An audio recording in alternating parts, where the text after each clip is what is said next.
नमस्कार दोस्तों, कंप्यूटर ज्ञान में आप सभी का स्वागत है। जैसा कि हमने पिछले वीडियो में सॉफ्टवेयर के विषय में जाना था, इस बार हम बात करेंगे सॉफ्टवेयर कितने प्रकार का होता है। तो दोस्तों चलिए शुरू करते हैं। दोस्तों कंप्यूटर में सॉफ्टवेयर मुख्य रूप से 5 प्रकार के होते हैं। इसमें जब सबसे पहला है सिस्टम सॉफ्टवेयर, दूसरा है एप्लीकेशन सॉफ्टवेयर, तीसरा है प्रोग्रामिंग सॉफ्टवेयर और चौथा है यूटिलिटी सॉफ्टवेयर और पाँचवा है कस्टम सॉफ्टवेयर। तो चलिए सबसे पहले सिस्टम सॉफ्टवेयर के विषय में जानते हैं। तो दोस्तों सिस्टम सॉफ्टवेयर कंप्यूटर का मेन सॉफ्टवेयर होता है, क्योंकि जितने भी अदर सॉफ्टवेयर होते हैं वो सारे इसी सॉफ्टवेयर पर टिके होते हैं।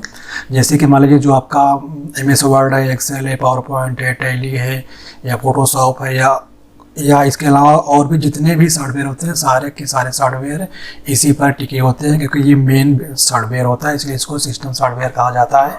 इसमें मुख्य रूप से MS DOS आता है, विंडो XP आता है, विंडो 7, 8, 9, 10 आता है और मैक का ऑपरेटिंग सिस्टम भी आता है, लाइनक्स भी आता है।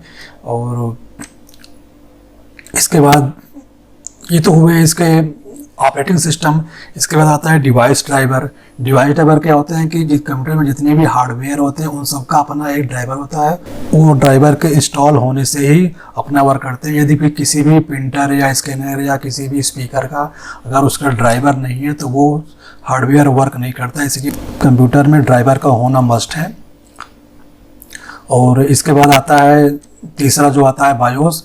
बायोस क्या होता है कि कंप्यूटर के मदरबोर्ड में एक बायोस सिस्टम होता है, उसका एक अपना अलग से सॉफ्टवेयर होता है और वो सॉफ्टवेयर एक डिफ़ॉल्ट होता है और उसी पर सारा सिस्टम वर्क करता है और ये भी सिस्टम सॉफ्टवेयर में आता है।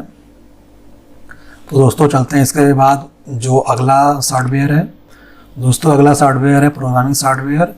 प्रोग्रामिंग सॉफ्टवेयर ऐसे सॉफ्टवेयर होते हैं जिन पर सिर्फ प्रोग्रामिंग के कार्य होते हैं। जैसे मान लीजिए कि विजुअल बेसिक है या C++ है या नोटपैड, इन सब में जो भी प्रोग्रामिंग होती है ये सारे प्रोग्रामिंग सॉफ्टवेयर में ही होते हैं। इसमें नोटपैड आता है, विजुअल बेसिक आता है, सोलनाइन टेक्स्ट आता है और इसके अलावा और भी बहुत सारे सॉफ्टवेयर होते हैं जिन पर सिर्फ प्रोग्रामिंग होता है और इसमें कोई भी काम नहीं होता है। तो दोस्तों एप्लीकेशन सॉफ्टवेयर मेन सॉफ्टवेयर होता है, क्योंकि इसमें क्या होता है कि जितने भी बैंक में, हॉस्पिटल में, स्कूल में या जहाँ कहीं इसको देखते हैं सब में मोस्टली एप्लीकेशन सॉफ्टवेयर पर ही काम होता है। इसमें वर्ड पे, एक्सेल पे, टैली, MS पेंट, फोटोशॉप, ये इन सारे सॉफ्टवेयर पर काम होता है और इसको कोई भी यूज कर सकता है। कि जैसे मान लीजिए कोई भी स्टूडेंट हो या कोई भी बिजनेस हो या किसी भी बैंक में, हॉस्पिटल में, कहीं भी इसका यूज हो सकता है। इसमें आपका टैली आता है, MS पेंट आता है, एक्सेल आता है, पावर पॉइंट आता है और इसके अलावा और भी बहुत सारे सॉफ्टवेयर होते हैं जो कि एप्लीकेशन कैटेगरी में आते हैं। दोस्तों इसके बाद आता है यूटिलिटी सॉफ्टवेयर। यूटिलिटी सॉफ्टवेयर ऐसे होता है कि जो भी कंप्यूटर को मेंटेन रखते हैं। कंप्यूटर में जब भी कोई ख़राबी आती है या कोई इसमें प्रॉब्लम आती है या उसमें कोई वायरस आता है तो उसको ये सॉफ्टवेयर मेंटेन करते हैं और इनका सिर्फ यही इतना काम होता है और इसके अलावा इनका और कुछ भी काम नहीं होता है। दोस्तों अगला सॉफ्टवेयर है कस्टम सॉफ्टवेयर। ये सॉफ्टवेयर ऐसे होते हैं जो कि किसी विशेष काम को कराने के लिए बनाए जाते हैं। इसमें जैसे बिलिंग का सॉफ्टवेयर हो गया, सॉफ्टवेयर स्कूल के लिए सॉफ्टवेयर हो गया, बैंक के लिए हो गया या हॉस्टल के लिए हो गया, जिनका अपना स्पेशल काम होता है, ये उसके लिए बनाए जाते हैं और इन पर कोई